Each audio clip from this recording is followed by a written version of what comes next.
Television. It's supposed to be one way. We choose the channel and it speaks to us. But what happens when something or someone speaks back? Welcome to Supernatural Signals, where the screen meets the spirits. Tonight on Supernatural Signals, we dive into the eerie mystery of the Max Headroom Broadcast Hijacking, a real-life analog horror event that blurred the line between technology, confusion, and the unknown. In 1987, Chicago viewers were settling into an ordinary Sunday night. But what they witnessed was anything but ordinary. A chilling, bizarre interruption that has never been explained, never solved, and still unsettles people to this day. Well, if you're wondering what's happened, so am I. Actually, the computer that we have running our news from time to time took off and went wild. So what we're going to do is start over from the top of the Bears and tell you a figure in a plastic mask hijacked the airwaves, not once, but twice, delivering a cryptic performance that felt less like a prank and more like possession. To this day, no one knows who they were, what they wanted, or how they pulled it off. Well, one thing is certain, they were watching us, and now we're watching them.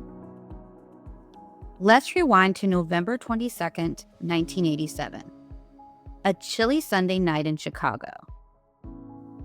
Most people were winding down for the evening, flipping through local stations like WGN and WTTW.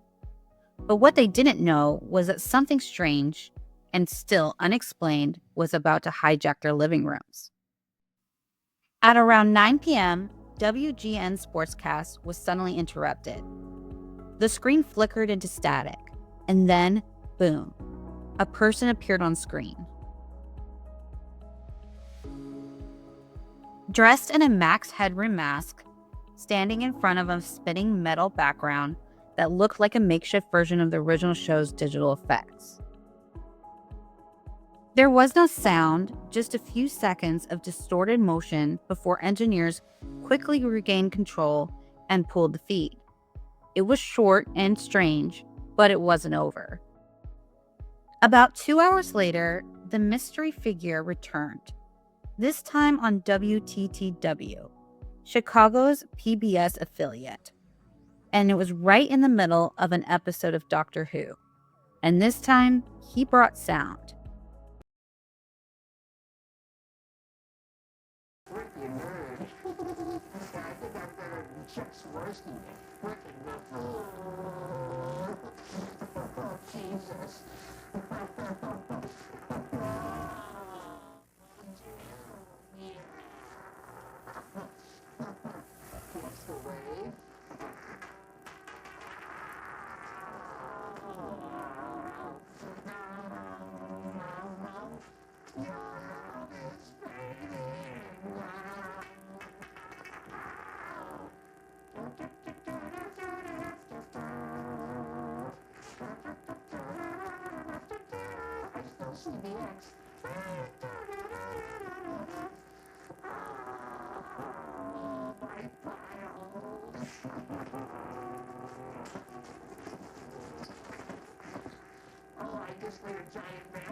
For nearly 90 seconds, viewers were subjected to a surreal performance. Strange voices, mocking rants, pop culture references, and a weird fly swatter scene that veered into uncomfortable territory. The whole thing just felt off, and not funny, and not political. It just felt wrong. Then, just as suddenly as it started, it was over. The normal broadcast resumed, and the hijacker vanished into static. Of course, the FCC launched an investigation. Broadcast engineers tried to piece it together, but no one was ever identified, and no one has ever came forward. And more than 35 years later, the case is still unsolved. It was as if someone had briefly taken control of reality, played their part, and then disappeared. Now, if you're wondering why the hijacker chose the mask, there's some weird irony there. Max Headroom wasn't just a creepy face. He was a TV character from the 1980s, a stuttering, glitchy, computer-generated TV host played by actor Matt Frewer. He was supposed to be sarcastic, AI-like personality living in cyberpunk dystopia, basically a walking parody of media, technology, and artificial intelligence. At the time, Max was kind of a cultural icon. He had commercials, a talk show, even a TV series. But his whole vibe was chaotic and offbeat. He looked digital, but it was all analog, just makeup, lighting, and video distortion. In other words, a man pretending to be a machine, pretending to be a man. So when the hijacker chose that face, it wasn't random. It was loaded with meaning.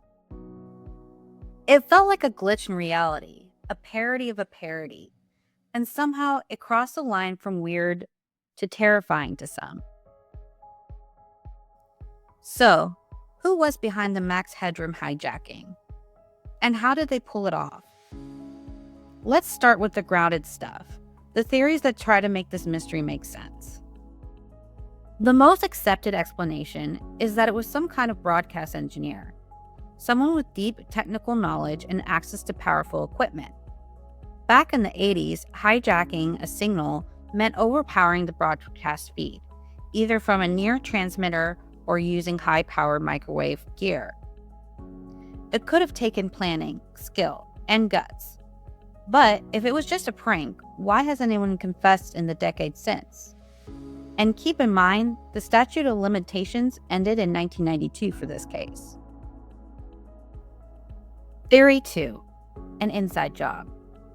Some speculate it was an insider, maybe a disgruntled employee, or someone who worked in TV or radio. Someone who knew how to exploit vulnerabilities in the system. But again, they vanished with no trail and no leads and no glory grab. Now, here's where things get a little different, because not all theories are so grounded. So that comes up to theory 3, ritual or symbolic act. Some people believe the hijacking wasn't about tech, it was all about the meaning. The figures' gestures, the randomness, the references to authority and punishment, it all felt performance art or even a ritual. Was it a satire, a warning, or something symbolic we were never meant to fully understand? And that leads us to theory 4, possession by broadcast. Others take it further, describing the footage as possessed. The distorted voice, robotic moments, and strange phrases feel almost trance-like, as if the figure wasn't performing, but channeling something. It begs the question, can signals carry more than information? Can they carry intent or energy? Whatever the truth is, they were watching, and for a few minutes they had total control. Not just over a signal, but over the eyes and minds of everyone tuned in. And then they simply disappeared. Now, in online circles, especially among deep divers and conspiracy forums, there's one theory that keeps resurfacing, the so-called J and K theory. The story goes that two men, only identified by their initials, may have been responsible. Both were reportedly teens or early 20s at the time. One had known interest in broadcasting equipment, and the other, a self-described hacker type with a dark sense of humor. They reportedly lived in the Chicago area and may have even joked about the hijacking years later. Some even claim an anonymous tip pointed directly to them. But there's no hard evidence, no confession, and no official charges. Just whispers. To this day, no one published their full names, almost like some unwritten code in protecting them or silencing them.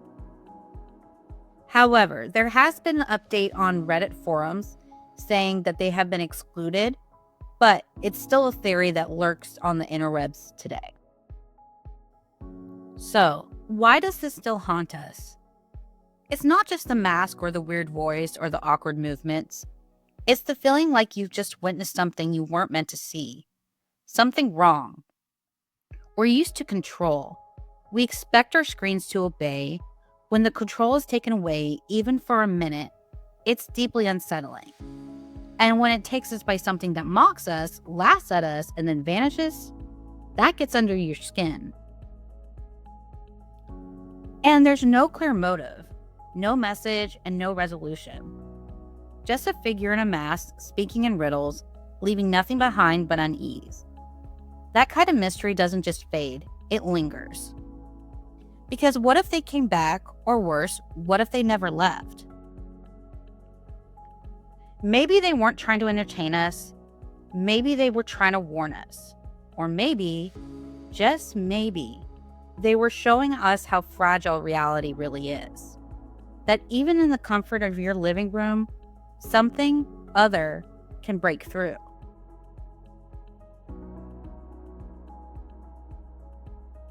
Now, personally, I don't think this was supernatural, at least not in the obvious sense. But what does get to me is that we still don't know how this happened. Not really. Even with all the advancements in tech and all the digging internet sleuths have done over the years, we still don't know who did it or how they pulled it off.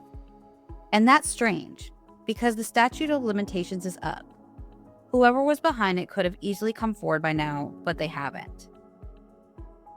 It's not just about that what we saw on the screen, it's the lack of explanation, the not knowing. And I think on a deeper level, that's what really unsettles people. Because something came along and broke through the rules, the unspoken norms, that keep our daily lives feeling safe and structured. That moment, however brief, disrupted our comfort and our control.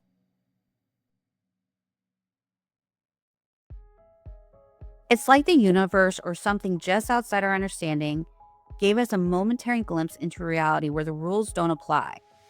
And maybe that's how some people first encounter the unknown.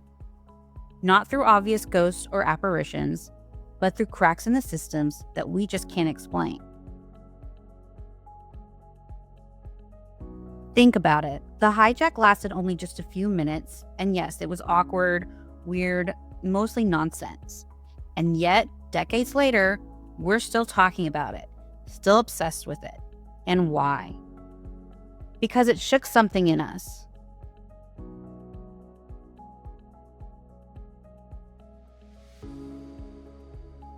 It challenged our sense of order. And whether it was paranormal or just a very bold human, it felt like a message.